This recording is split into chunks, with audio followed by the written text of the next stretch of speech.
Hi, this is Beth at vetgems.net. Thanks for watching my video today. I wanted to talk to you about a book that I just bought. It's called The Little Book of Hygge. And yes, that is the way that you say that word. It's a Danish word.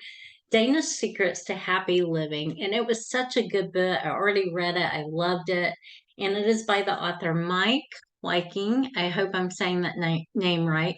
It is a beautiful book inside and out. I love the cute graphics on it. It's got little hearts in it and little coffee cups, fireplaces, all the things associated with hygge, sweaters, wool socks. Just so cute. I just absolutely loved it. And I'm probably going to read it again.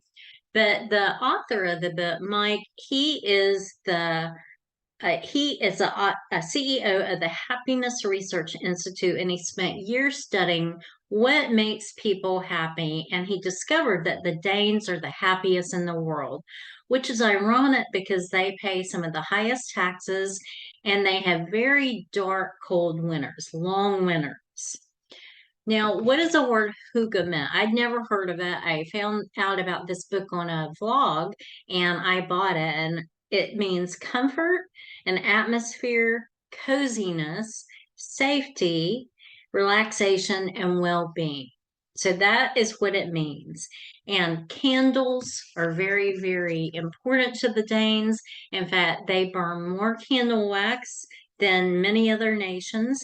They have an average of 13 pounds of candle wax burned a year. So that is just incredible. And they prefer natural and organic candles. They don't like the scented ones.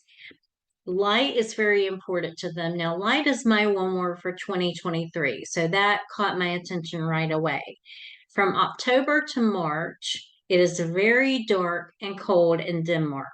It's very cold outside, and they also have 179 days of rain. So that hygge, that light, those candles are very important to them. And they talk about hygge a lot. They talk about all the time. It's in their vocabulary, such as coffee hygge, coffee shops with, hygge. It identifies their culture. So in this book, there's a hygge dictionary, there's recipes, there's a hygge manifesto, talks about Christmas traditions with hygge. Hygge is essential to their happiness. And the author says they have it down pat, even though they have these very high taxes and they have cold, dark winters. Now, one of the quotes in this book that I absolutely love was live life today like there's no coffee tomorrow. And I love coffee, so I love that quote. They also make something called glog. I hope I'm pronouncing that right, but it's a mulled wine made with lots of raisins, port, red wine, brown sugar, cinnamon, allspice, and cloves. And they also fix a lot of soups. There's nothing like a good hot soup on a cold wintry day, maybe with a sandwich. The one of the places that comes to mind is Panera. Panera has delicious hot soups. I love their broccoli cheddar soup and their turkey and cheese sandwiches. Also, clothes are very important to them. Sweaters, a scarf is a must. Black, that kind of surprised me because you would think, the sweaters would be colors like this, blue or red, green. Now, they do wear some of those, but they wear a lot of black, bulky tops and layers, and wool socks. Their homes have a little nook. They often have little small spaces where your family and your friends can gather. Hygge is not associated with big parties, big crowds. It's associated with a smaller group of people. You can hygge by yourself. That sounds funny. You can hygge by yourself or have another friend, or you can have 5 to 10 people, but it's not like 50 people, 100. That's not usually associated with a hygge. Things from nature in your home, like twigs, leaves, nuts, books, ceramics, and there was one called the Royal Copenhagen, and I looked that up, and it's really pretty blue and white ceramics. They like things that are tactile, like wood tables and reindeer skins, animal skins. Vintage pieces, you can go into vintage shops. That was my phone, sorry. Blankets, there's nothing like cuddling under a soft blanket when you're cold, when there's snow outside, having a hot cup of creamy coffee. That is just so comforting and just makes you feel safe and secure. Teas, they love sweets like cakes, pastries, donuts, anything like that. They love cakes. They find ways to have a cake. Notebooks, music, really pretty music, and photo albums. I wanted to read this quote from the book. I just love this book. I can't say enough good things about it. And it says, once a year or more, if we are lucky, we find ourselves on a beach in some exotic country. And we may find both hygge and happiness on these distant shores. And I relate very much to that because I love the beach, especially Destin Beach, Florida. I pray I can go again this year. I went last year 2 times and it was amazing.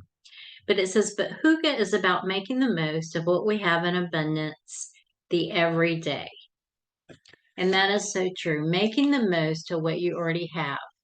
And of course, the most important thing is our relationship with Jesus Christ, but also our family, our friends, just gathering together with people we love. You can also do it by yourself. Read a good book, get under the cozy blanket. I have my cat Natalia. Pets are associated with hygge too, but just being with those you love and having that comfort in your life and relaxing because there is so much stress going on today, so much fear, so much bad news. Now, God doesn't always want us comfortable. He will push us out of our comfort zone, but those times of relaxation and comfort, warmth, just feeling safe, those are very important. Reading your Bible, praying, worshiping God, being warm and having a good book like this one. So what I'll do is I'll link the book below in the video description and you can check it out. I do highly recommend it and I just loved it. So I want to encourage you today to have hygge in your life, to have your home to be a safe, comfortable place, a place that represents you, decorating it with things you love, and just, being with the people that you love in your life, making sure they know how much you love them and how important they are to you. And for me, that would be my children, my grandchildren, my sister, and I have some very good friends and intercessors that pray for me and my family every day. And I love them so much and I'm so thankful for them. So I hope you enjoyed that, the Little Book of Hygge. And I will talk to you later. This is Beth at veterans.net. Be blessed and have a beautiful day or night.